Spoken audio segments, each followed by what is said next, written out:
Start recording. Alright, so we're recording now and we should be live. And I need to share this stuff out too anyway. Live? I thought we were undead.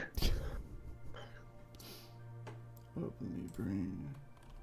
Yep, I just got a notification. Okay. Of course, you should always check, make sure you can hear both of us, so we don't have that error from a few months ago. Yeah. Where you were talking and they were just going. Yep, we're live. All right, good. All right, so welcome to the Fellowship of Christian Goths, study Revealing the Darkness. This is part 4 of our study on death and mourning and loss and grief and recovery from that grief.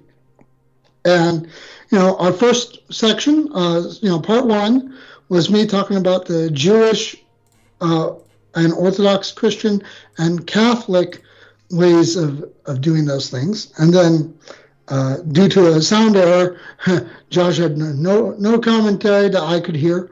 Had commentary, I just couldn't hear it. And then in part 2, which was cut very short because of Josh totally spacing on today, which is perfectly fine considering his recent loss. He's telling about his experience with his father's funeral, which was a Protestant funeral service. And then our third one, we actually went into a talk mostly about Victorian mourning practices and thusly Gothic mourning customs that kind of shape all of Gothic culture, really, because Gothic culture is very shaped on Victorian mourning practices in general, just every aspect of our culture, And so, and that took up most of the last one. So now, in part 4, what I intend for us to do is, because Josh and I never had that actual discussion, I never got to hear, or at least halfway through, I didn't get to hear his thoughts in some of the customs that I was talking about. And due to our time restraints, we talked a little bit last week about some of the customs that he talked about, but we never really got to share and talk about them. And we can also talk even a little bit more about the Victorian mourning as well, or else other things. So there's all sorts of things that I felt this would be a good one just to round it all up. Say anything that we didn't get a chance to say. So yeah, Josh. So I guess first thing was, is there anything that I said in the Jewish, Catholic, and Orthodox mourning practices that you found intriguing? So you got everything shared out. All right, cool. What I did find interesting was some of the stuff is vastly different, but at the same time, some of it is very similar. But given that, we also know that if we think from our time frame to probably ancient, there's some. Oh, my shoulder. Yeah, things do slowly kind of get different and separate and all that stuff, but that's just normal for I'm going to use a word, the evolution of different things. Yeah. But I know that because sorry, I went shooting today and my right shoulder is absolutely killing me now. So forgive me using extra strength just to lift up my shoulder. It's just because he's getting old. But I remember you had discussed the difference between, I guess, or your thoughts and opinions on the difference between burial and then cremation. And I can see both, I can see both sides of it, but at the same time too. For instance, I know typically most people bury their lost loved ones or whatever. And when a coffin and going that way, and then slowly but surely, I guess the coffin is maybe meant to I guess, slow the degradation process rather than just putting him straight in the ground and it goes back into the earth quicker. Versus the cremation is kind of almost like you know what, he's going to go right back to the dirt anyway, so just make it quick and it's much more affordable. So it's like I'm seeing these two contrast stuff, and it's interesting even going back there where you brought up the whole thing about the Egyptians, how they would embalm, and I guess those who couldn't afford to embalm, they just went the normal way of, I guess, burying. And again, it was just the quickest way, dig up the ground, put them in the earth, and then what we see in different movies is put I guess rocks on top of it to make sure nothing could I guess dig it up. And thank you.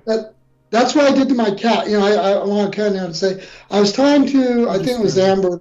I forget who I was. Yeah, and then your cat. Yeah, you should. she's like I'm out. She doesn't want to hear us. I'm wrong. So I was talking to Amber the other day, but I was talking to someone the other day about how when my cat Bastet, talking about Egypt, right? My cat Bastet, an Egyptian goddess. So it's the Egyptian cat goddess is Bastet. But so when my cat Bastet died a few years ago, I was living in a tent with my cat. And so what I did was, first he died in the middle of Shabbat. So couldn't bury him at all until after sunset, and then after sunset, too dark.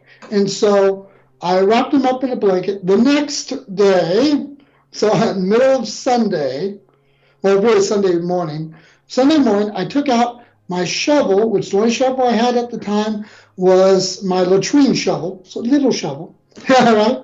And I dug a hole, and my cats, their breed, Bombay, is a big breed, so this hole was massive, actually. The hole looked like it was like 5 times too big for him, but it was just the size it had to be to get him in there. Good.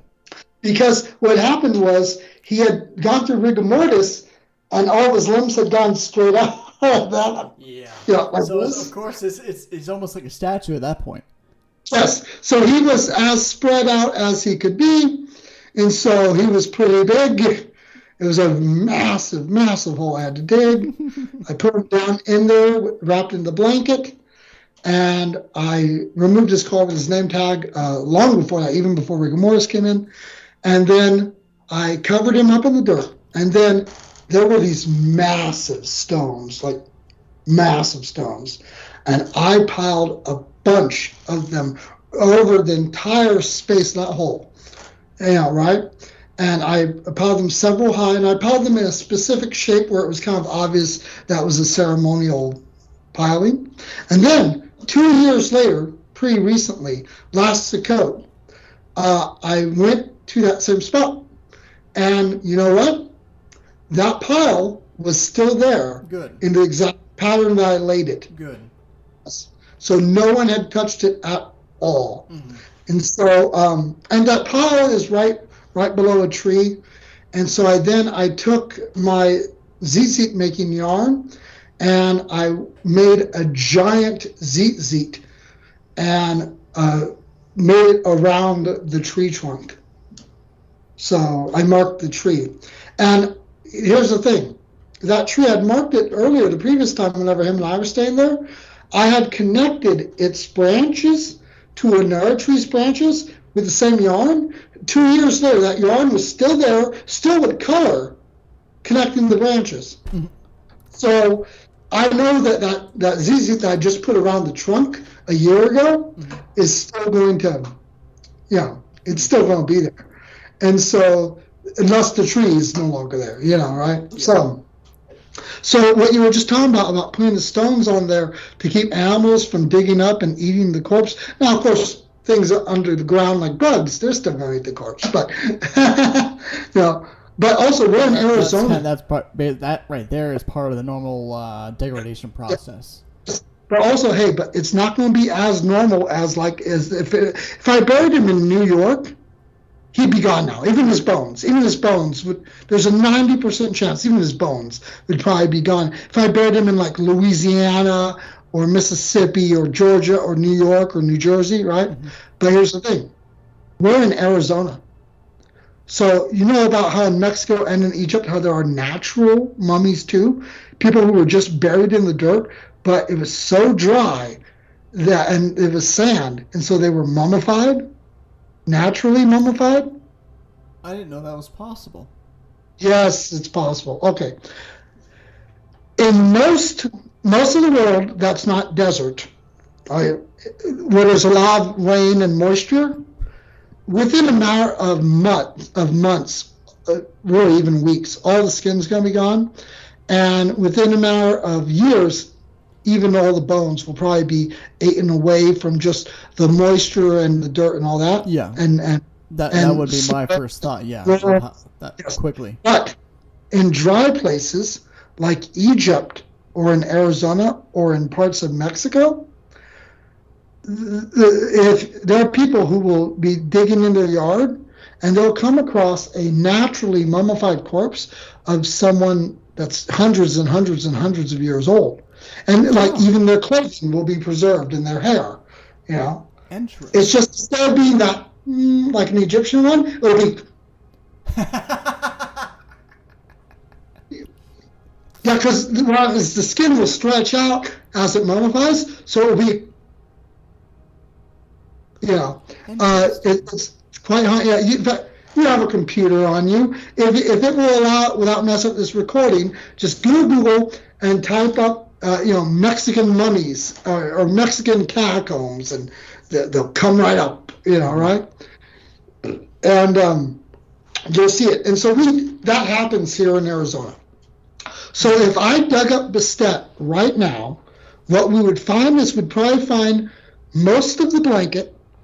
And we would find him with most of his fur and still mostly articulated. I know this because here's why. With his father, Isis, another Egyptian goddess name, right?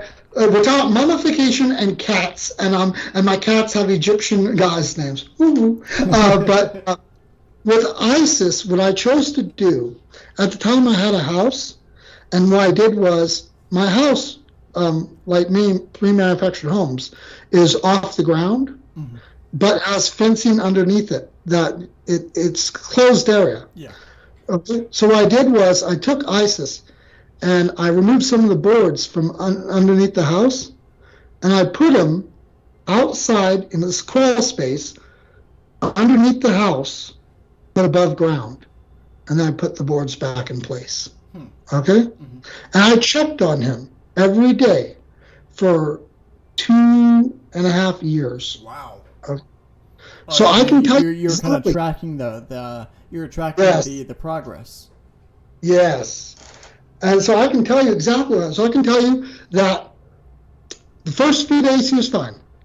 After a week, oh my God, the smell, his stomach exploded. That happens, that's normal.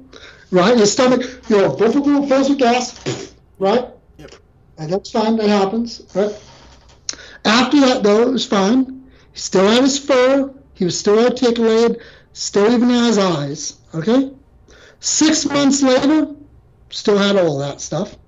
1 year later, he, on one side of his face, no longer had his eye, and some of the fur around his eye was gone, but everything else was fine. It was good, and fur and everything. 2.5 years later, he still had his fur on his back and on his side. He still had the fur on his neck. On his face, a lot of the fur was now gone. Okay? And his hands had become dearticulated. It was just a scattering of like 30 little itty bones and claws. Right? So his hands had just completely fallen apart at that point. But think, he still had like 65% of his fur. Wow. Right? And that was after 2.5 years of just being outside, was not buried at all, just outside in Arizona. But under a house and fenced off so animals couldn't get to him. right? Mm-hmm. Now, of course, bugs could still get to him, mice could still get to him, stuff like that. Small things could still get to him, but large predators could not. Yeah.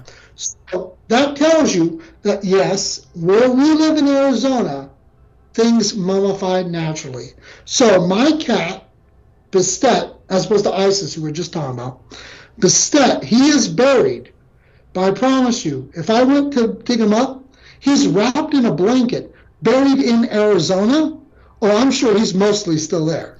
Because see, Isis, his father Isis, still had to deal with some of the weather, right? Because he was above ground. Bastet's buried and wrapped in a cloth. Right? Mm-hmm. So Bastet is probably still in pretty good condition. He's probably a pretty well preserved, mummified cat with an Egyptian name. So I know we weren't supposed to necessarily talk about that, but you were talking about poor Egyptians burying people and throwing rocks at them so animals wouldn't get them. And I was like, actually, I have experience with this. Now, one thing I was considering too is the tradition, and like my perspective is it's healing for the family, but like the tradition of kind of telling stories or speaking about the person who has passed. But I do know that there are some superstitions in some traditions where you have to do that stuff, or else the soul of the person's spirit, whatever word you want to use, isn't going to go up or down or whatever. It's not going to be released effectively. Yeah, that's a huge part of many cultures in the world, keeping the memory alive. And so in Mexican culture, for instance, once the person's been forgotten, they're gone. Really? So it's about keeping their memory alive, and that's an ancient thing, though. I mean, look at the Egyptians, right? The Egyptians, it was about making a monument so that you remembered their name, so that you remembered their story, because if you forgot their name and their story, then they would be nothing. And if you think about it from an atheistic point of view, that absolutely a valid thought, actually. And that's what I was thinking too. Is like, is it going along the lines of kind of an atheistic thing? Is like once no one remembers that person, their soul no longer exists. That's in Mexican mythology. Interesting. And ancient Egyptian is kind of like that too. That's why damnatio memoriae, I'm saying it in Latin, not Egyptian, sorry. But there is a Hebrew word for that too. I'd have to relook it up though. But damnatio memoriae is may their name and memory be forgotten. And in the Egyptian, that was a big worry. It happened to a lot of pharaohs actually, but the reason why it's a big issue is because if you erased all forms of the person's name, and if you made sure everyone forgot the story about that person, then they would vanish. That was Egyptian thought. That is Mexican cultural thought. Yes, that is something across many different cultures. I'm going to touch on a bit of a mystical subject now, since we're talking about that. Now, I do know that in some mystical thought, that like whenever my dad passed, and I was talking to a good friend of mine who does podcasting full time, he was mentioning that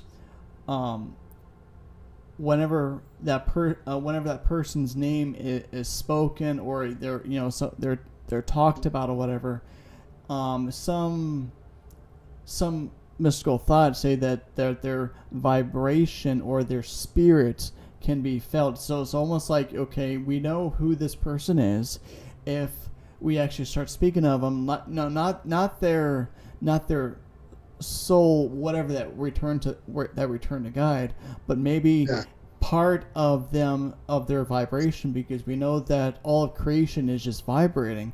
Maybe whenever we speak of them, we're almost quote unquote summoning their vibration or their spirit of sorts, and then that's what we can kind of feel like it's almost like it's almost like he's here. It's like, well, in a way he kind of is, but not really. What's your let me get into some of the difference between the word soul and spirit, and it'll become much more clear. That's why I went back and forth. Soul means life, right? Life and breath and all that stuff, right? Yeah. Whereas spirit, which can also be breath, but spirit has another one. Spirit can also be breath and wind, yes, just like how soul can do. But nefesh and ruach are different. They're different. Yes. And along with ruach being breath and spirit and life also, so it's connected to nefesh. There's a connection, but there's a difference too. And the difference is that spirit can also be one's essence. Mm-hmm. So one's essence is a little different than one's life. Yes. Okay.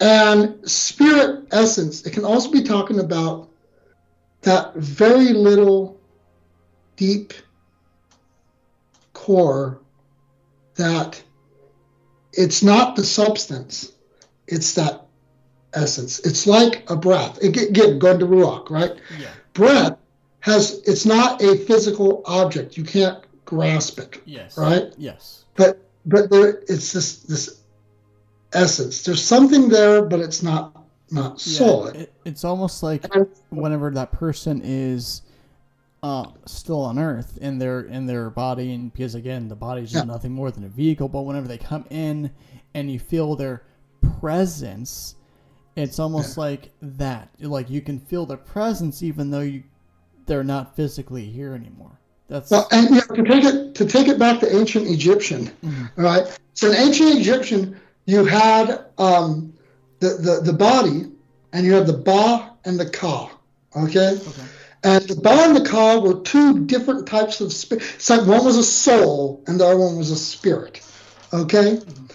And one of them went one place when he died, and another one went a slightly different place.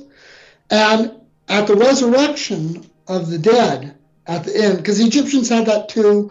They had the resurrection of the body just like how Jews do, and just like how Christians traditionally do. Catholics and Orthodox do, Protestants on that. Right? But and in order for the person to be resurrection, the Ba and the Ka had to meet and return back to the body. And there's the opening of the mouth ceremony, and there's a lot of I'm going into some real esoteric Egyptian stuff. I'm actually going to stop it there, otherwise I'd have us totally get lost there. I have no issue with that, but at the same time, knowing where we're going, I'm like, this is not the right call for that. So, but it's kind of similar in Scripture too. All right, we have this soul. You have the spirit. They're similar, but they're not the same thing. Yes. And then you have the body, and Jews and Orthodox and Catholic Christians believe in the resurrection of the body. Mm-hmm. In which the soul is reunited with the body, and the body itself, the same one that you died. That's why it can't be cremated traditionally. But why is because no, it is that actual corpse that is coming back from the dead, and that is why the Egyptians mummified. That's why Jews, after the body had been desiccated, they'd take the bones and put them in a bone box, a stone box with a lid. That way, thousands of years later, there are bone boxes in Israel right now. And some of them you open it up, and due to elements and stuff getting in, some of them are empty or just have small fragments of bone. That's true. But some of them have, full skeletons in it. Because Israel, just like Egypt and just like Arizona, you put them in a stone box, kind of like my cat that was under my house. Oh, they might still be around. It depends. It's like, for instance, in northern Arizona, here where I live, back a few years ago, I went on an archaeological little dig in the same county that I'm living in, and I found a fossilized jaw of a camelid. of a North American camel-like creature. It's a now extinct creature, but it was similar to an ancestor of both camels and llamas. Okay, and that was just out there. And I wasn't the only one who found one stuff. The fossils all over the place of teeth and jaws and toe bones of camels. Okay? And so, if that's going to last millions of years, just out here, those things, they weren't artificially mummified. They just fell dead out here in Arizona thousands and thousands and thousands of years ago, right? And so, that's why, Christians, we had the catacombs, right? That's why mausoleums used to also be really big amongst Christians. My sister and I, we talked a few years ago about my eventual death because, my sister has been taking care of my parents' death wishes because my parents both wanted to get cremated and I won't do that. My sister, although having very similar beliefs to me, she's willing to actually do what my parents requested, whereas I won't. But my sister and I, so neither of us want to be cremated. We definitely want to be either buried or else in a crypt or a mausoleum. And what I told my sister, so that my sister could start again an insurance policy for me, okay? And thankfully, I'm a member of the Knights of Columbus, and they have wonderful insurance policies. And so I told my sister, call the Knights, right? And so hopefully, if we have enough money, when I die, and this is super expensive, and it probably won't happen, but if we have enough money, I would like a mausoleum that's an above-ground crypt. It's a stone building. And I'd like to be not embalmed. I'd like to be placed on a table in the mausoleum and left to desiccate, and then after a year, be placed inside of an ossuary, of a bone box, and put in a niche. So it's the very Jewish and early Christian way of doing it. And since we're in Arizona, my desiccation would mean I'd be naturally mummified, right? Mm-hmm. So that's my ideal. Now, we probably won't have the money for that. If not, then I will probably be done the same way my sister plans on having herself done. And that is, we're going to have my sister and I, we both talked about, both her and me, either way, we're going to have this big, beautiful Gothic, because we're both Goths, big, beautiful Gothic funeral, just decked out in all the most regal Gothic fantasy funeral you can imagine, right? And with this beautiful open casket, lovely thing, right? I might not be allowed to be open casket because no embalming, so, right? But my sister at least, anyway. My sister, lovely, open casket, everyone dressed in their Gothic best. And then my sister will be buried in a lovely casket with a big, beautiful, decorative tombstone, right? That's probably what will happen to me too, because getting a mausoleum built, super expensive. But ideally, I would like to be placed in a place where I can just, get out from my niche and go and open up the door and walk out of the door. That'd be nice, as opposed to,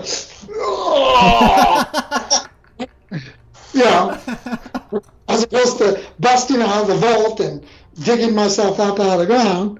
I'd much more just like to unlock and open up a door. Thank you. Right? It wouldn't happen that way, but yeah, I get what you're saying. For people who don't believe in a bodily resurrection, like most Protestants, what I'm saying sounds ridiculous, but you have to realize, for Jews, Orthodox Christians, and Catholics, this is not some fancy conversation. This is a very real conversation for those who believe in a bodily resurrection, where we're resurrected back into the body that we actually lived in. This is not some, what's that weird Gothic morbid fantasy. No, this is serious discussion, actually. Yeah, For me to say, no, I don't want to dig out of the ground. I just want to open the door. That's not me being silly. That's for someone who believes in the bodily resurrection. No, that's actually that's going through the logistics of it, man. I'm planning ahead. But like thinking of like the different, I guess all the different traditions and the different ways of doing it. It is interesting, kind of looking at the different ways and how different countries have different methods of doing it. It's always kind of intriguing, seeing how sometimes they are very similar, other times they are like completely different. Yeah. Well, yeah. Take what I was just talking about versus a Viking cremation. Put in a big boat, set the boat on fire, and put out to sea. No, that's the opposite of the discussion I was just having. Right? Well, the Tibetan one where they take the person and they butcher them and they throw their meat to the vultures. You know about that one, right? No? Not aware of that one. A traditional Tibetan burial is you take the person after they die, you butcher the meat off of the person, and you throw it to the vultures, and you watch the vultures eat it until the person's all gone. Wow. I was not aware of that one. That kind of sounds like something you would do to your worst enemy. No. This is given back to nature.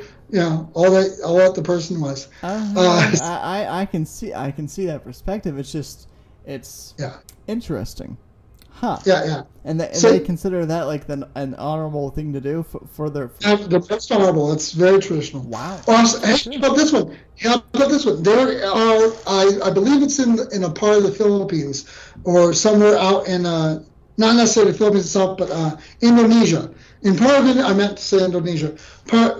Philippines is not in Indonesia. I'm sorry. Look, I'm American. My geography is terrible. Sorry.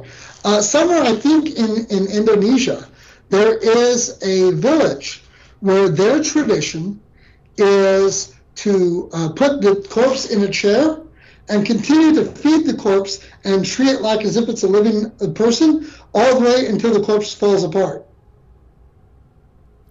That's going to be one ripe smell. You can find pictures of it. There are pictures of families with their corpse relatives. There's pictures online of it.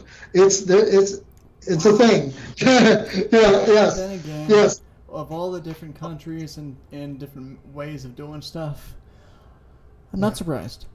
It's like almost anything you can think of, something exists like that.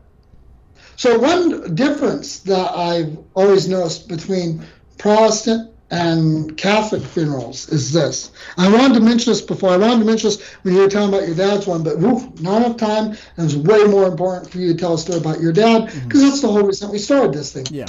And so one difference that I wanted to point out, though, was I noticed that for a lot of Protestant funerals, it's a specific ceremony that's just set up as the funeral, just as the memorial for that person. That is the whole focus, and it has no set length of time. It could go for hours, and it could have multiple. It could have a dozen people giving eulogies, right? Whereas the Catholic one, I'd like to say, very different than that, because as you know, Catholics, we have a liturgy, we have a script that we always go by. Now you might say, whoa, isn't there a different script for the funeral? Well, yes and no. I understand there's a big no on that. That's because a funeral is not different than Mass. The funeral happens during a Mass. It's a funeral Mass, a requiem Mass is what it's called. All right? And remember, Masses are our daily church thing. We do it every day, right? So guess what? A funeral Mass or a requiem Mass, it's still a Mass. All those parts of the script that are normally there are still there. Every single part of it. And guess what? It's Mass, so you know what? There's not actually really that much unique to the funeral. It's really still just Mass, but with a corpse there. And also, there's not really extra speakers giving eulogies. It's not. Interesting. It's Mass. The focus on Mass is always God and Christ and the Eucharist, even if it's a funeral. So it's going to be very alien to you, actually. And so I might have actually been to one like at one point in my life, but I don't remember. So here's how a funeral Mass goes. I've described Mass to you multiple times, okay? And you're not here, especially just still Mass, all right? So you have the body. So we're going to say that this is a body in a casket because if you're Catholic, especially pre-Vatican II, cremation wasn't an option. Now, as you know, it is an option, but it's highly suggested against, right? So there will be, so behind the altar is the tabernacle where the Eucharist is. Then it's the altar, and then it's the steps and the gates. Then it is the casket with the body, right?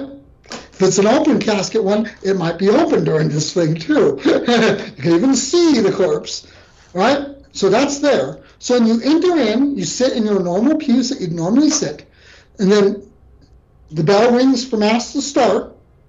Everyone stands up like how we normally do. We say the entrance antiphon like how we normally do. The priest walks in, goes around the corpse, and then to the other side of the altar and does their opening blessings like they always do. And then we do the ordinary opening blessings that we always do. And then the first reader comes up, reads the standard first reading. It may be a special reading for the Requiem, but it's still going to be from the same standard sections as always. Then there will be the psalm, the responsory psalm. It might be a special one for the funeral, but it's still a psalm. It still has to be a psalm from the Bible. Then there's going to be an Alleluia. The little thing in between the Alleluias might be a special one for Requiems, but it's still pretty standard. And then there's a gospel reading, and the gospel reading will likely be a special Requiem gospel reading, but still just a standard gospel reading, right? And then after that, the priest is going to give their homily, but instead of just the regular homily, which is just commentary on your one or both readings, it'll be commentary on one or both readings that then will incorporate or be followed by the priest giving a eulogy about the person. And depending on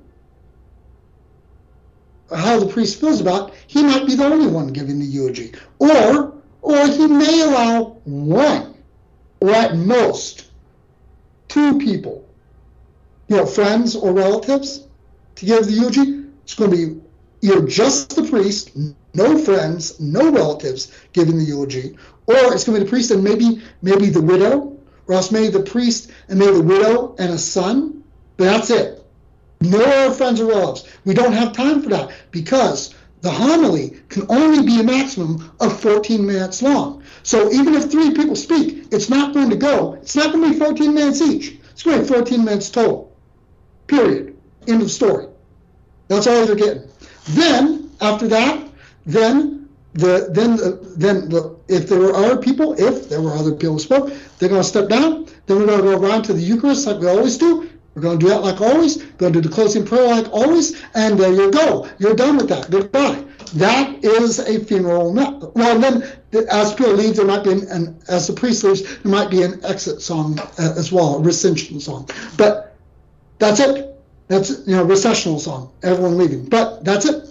And so that is a funeral, a mass. And you'll see a special thing for the dead. Well, only slightly.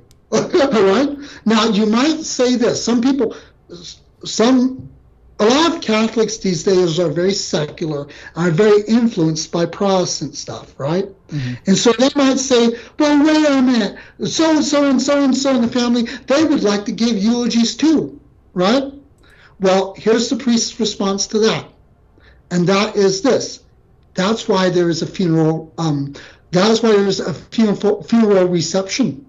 You can rent a reception hall somewhere else. And there, anyone who would like to speak good things about memories of the dead loved one, that's where they can do that. The funeral is not the place for that. That's the funeral reception. Huh. Yes. Or else, you know what? At the burial, guess what? Maybe after the burial, some people can stick around and share their memories of a loved one, and that's when you can give your eulogy. Mm-hmm. But the funeral is not the place for that, because the funeral is actually still a mass, and it's still about God. It's not about the person. It's like, what? Yes. Yes.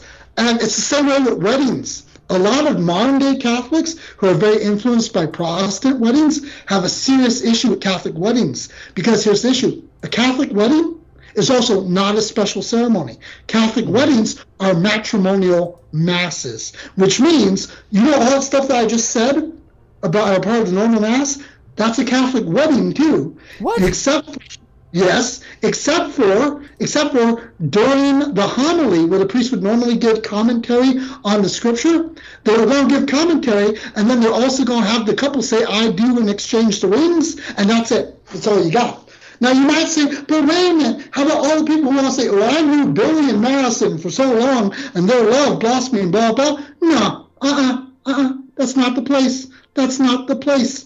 No, you want to say that? You say at the wedding reception, buddy. Wedding reception. That's the wedding reception. Because the only one speaking at the wedding is going to be the priest, and then the people saying, I do. Other than that, there's no one else talking during the wedding. You know? Huh. Yeah. And so, no, with Catholicism, no, there's a script. I've told you before, there's a script, and we don't go off too far from that script. It doesn't matter whether it's a wedding. It doesn't matter whether there's a funeral. That script is stuck that way. The focus of the wedding is not on the couple getting married. The focus on the wedding is still on God. So it's like, no. You want to focus on the couple? That's a wedding reception. You want to focus on the dead one? That is the funeral reception. There's a little bit of focus on them at the wedding and the funeral, a little, but the focus is still on God. Who's your mighty one? Your mighty one is not the dead loved one. Your mighty one is not the couple getting married. Hey, couple, who's your mighty one? Right? It's still God. And so, no, we actually don't deviate too much from that script. In a wedding, that couple, they go down and they sit at a joint kneeler in front where the corpse would be if it was a funeral, and they go and they pray together there, they exchange their rings, and it's the I do, and that happens during the homily. That happens during that 14-minute little thing, 7 to 14 minutes.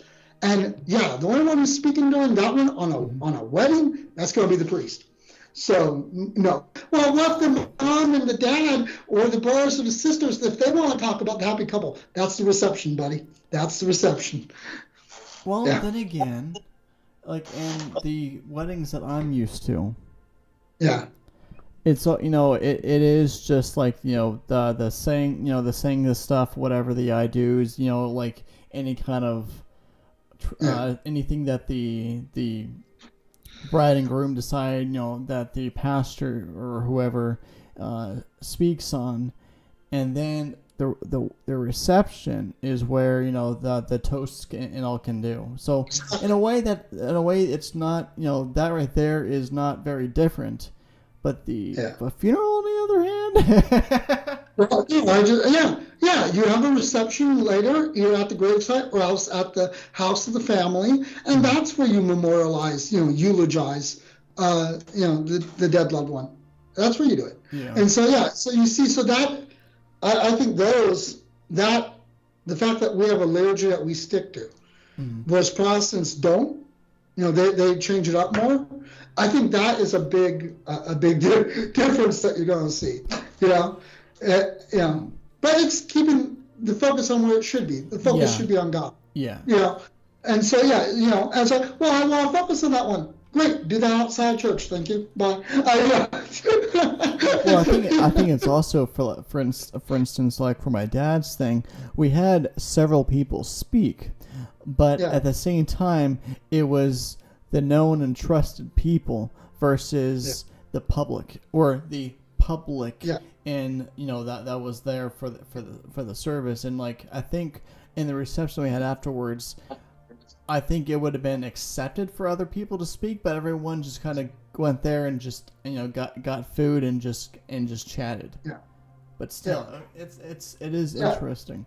The difference. So about that liturgical difference, because Orthodox Christianity and Catholicism and Orthodox Judaism, those are all liturgical faiths, whereas Reformed Judaism and Protestant Christianity, those are non-liturgical faiths. I've mentioned before that Reformed Judaism and Protestant Christianity are very similar, and Orthodox Judaism and then Orthodox Christianity and Catholicism very similar to each other. And it's liturgical or high church versus non-liturgical low church. Or else you'd say high synagogue and low and temple, I guess. Because Reformed Judaism it's temple. Orthodox Judaism and synagogue, but I can't think. Is there anything else that you want to contrast? Because I can't think of anything else. So, in closing, to bring everything together, I think so. So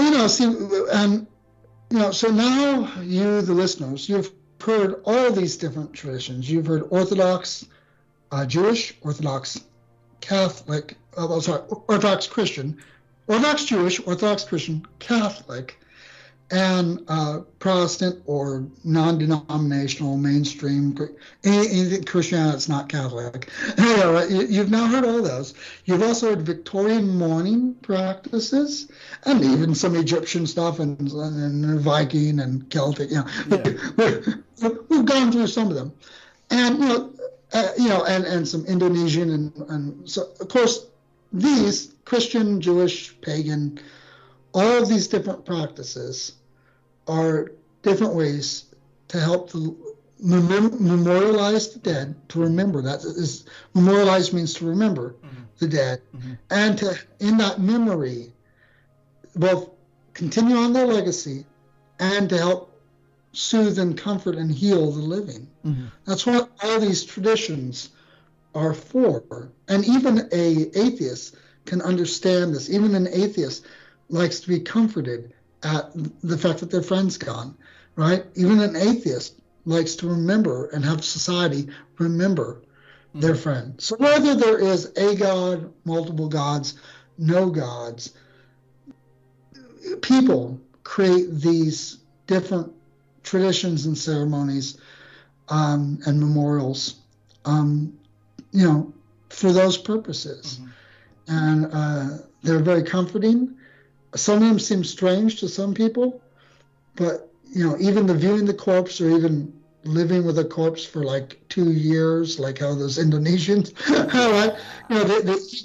They each have their ability of making the person comfortable with the death, the loss, and gradually coming to accept it and continue on life without it. That's that's what these are for. And we as Goths, we're blessed with the beautiful thing that we, unlike some norms in mainstream society, we Goths, we accept death. That doesn't make it easy. True. But we accepting something makes it a bit easier. Yes. But it doesn't make it easy.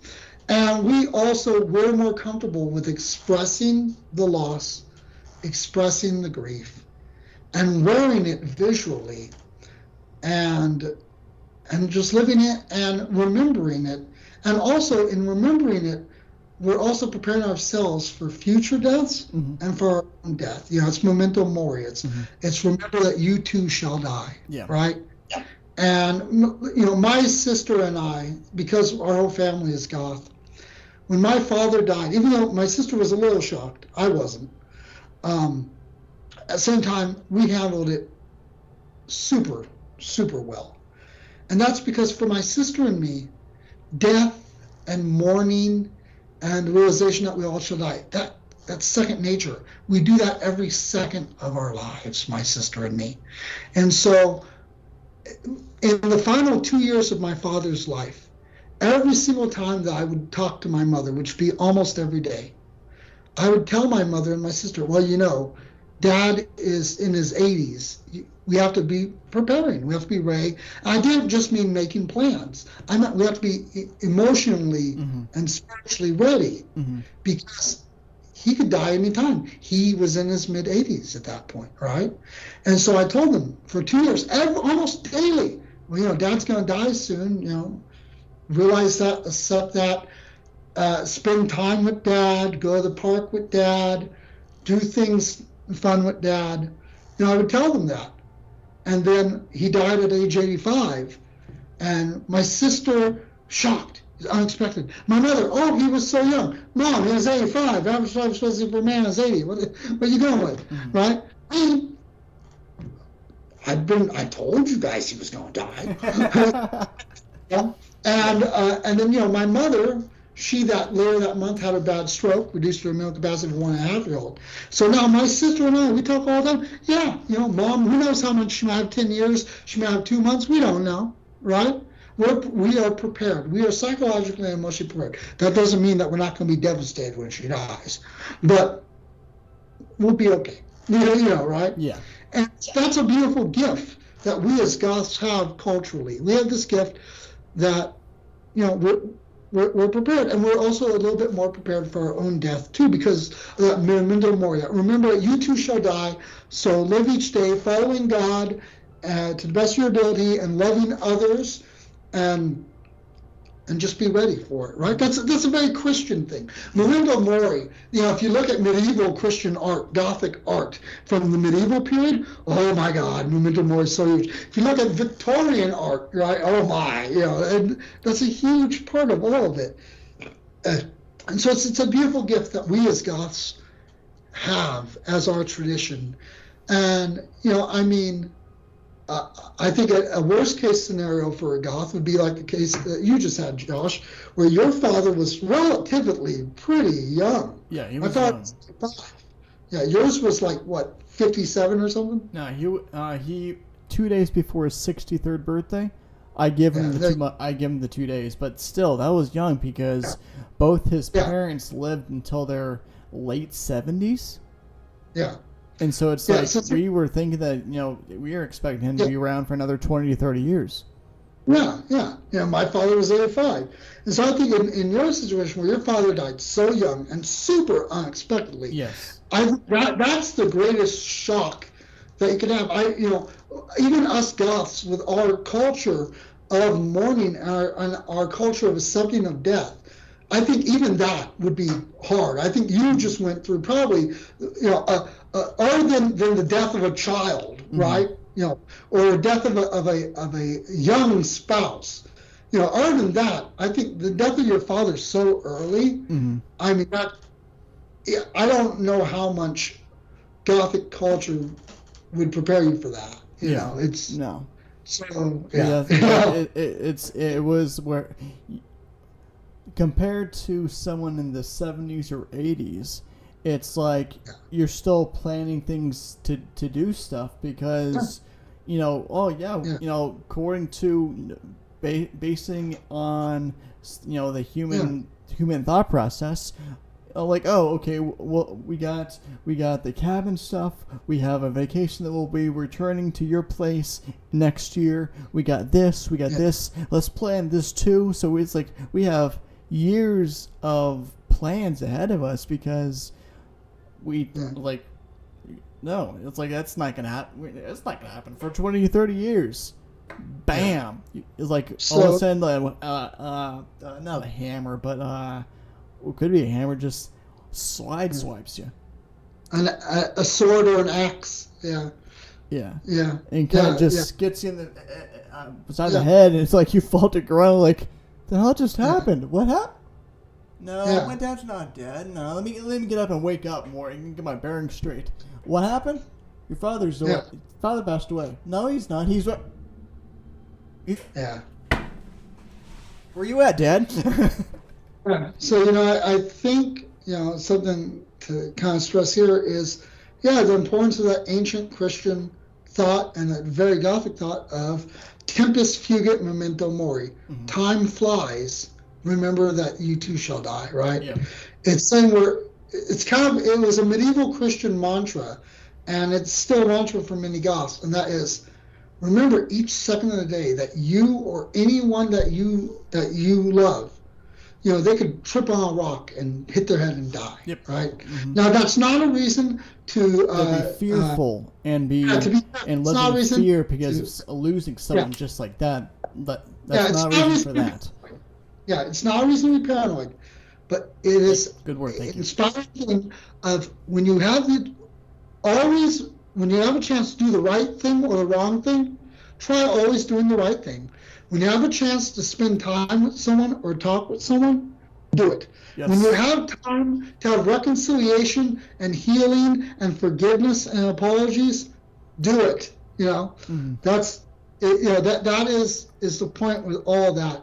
It is make amends, spend time with people you love, tell people that you love them, and be kind to one another, because you could go at any minute, they could go at any minute, and that's a super deep and important medieval Christian teaching, and as Goths, that's a teaching that should be ingrained in us.